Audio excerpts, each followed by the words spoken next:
ছেলেরা যদি 4টা বিয়ে করতে পারে তাহলে মেয়েদেরও 4টা কেন, মেয়েরা আরো বেশি করবে, কারণ মেয়েদের এনার্জি অলওয়েজ বেশি থাকে। এবার পয়েন্টে আসেন, ছেলেরা যদি 4টা বিয়ে করতে পারে মেয়েরা পারবে না কেন? পয়েন্ট নাম্বার 1, মনে করেন এটা একটা পুকুর, কুশকুনি বলেন, পুকুর বলেন, যাই বলেন, এখান থেকে আমরা 4 গ্লাস পানি নিলাম, ভালো করে বুঝবেন, 4 গ্লাস পানি নিলাম, এই পানি কোথা থেকে নিলাম? এই কুশকুনি থেকে। বোঝা গেল এই পানির মালিক কুশকুনি। এই পানি কোথা থেকে নিলাম?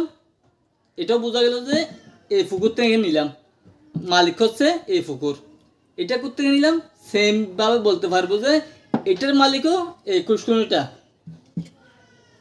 যদি মনে করেন এই 3টা, এই 4টা ধরেন, 3টা ধরেন, পানি যদি একটি পুকুরে ডালা হয়, মানে এটা আপাতত পুকুর ধরেন, এখানে ডালা হয়, এখন এই পানিগুলা কিভাবে শনাক্ত করবেন যে এই গ্লাসের কোনগুলা?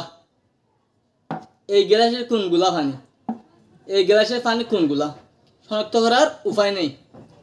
এবার পয়েন্ট নাম্বার 2তে আসেন, একটি ছেলে 4টা বিয়ে করলে 1 বছরে 4টা বাচ্চা দিতে পারবে।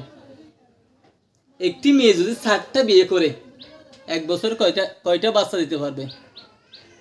পয়েন্ট নাম্বার 3, মনে করেন এই মেয়ের একটি বাচ্চা হয়েছে, স্বামী 4টা, এখন বাচ্চাকে বলবে, বাচ্চা যদি বলে আম্মু আমার আব্বু কোনটা, কাকে বলবে? রফিক, শফিক, হালিক, সমত, কাকে বলবে? তখন বলবে 4টা আব্বু।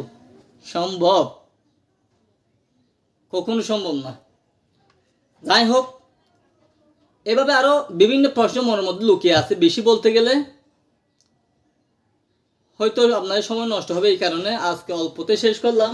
যদি আমার কথায় যুক্তি থাকে কমেন্ট করে জানাবেন, যদি বা যুক্তিও না থাকে একটু কমেন্ট করে বলে দিবেন আপনার ভুল হয়েছে। ধন্যবাদ, আসসালামু আলাইকুম।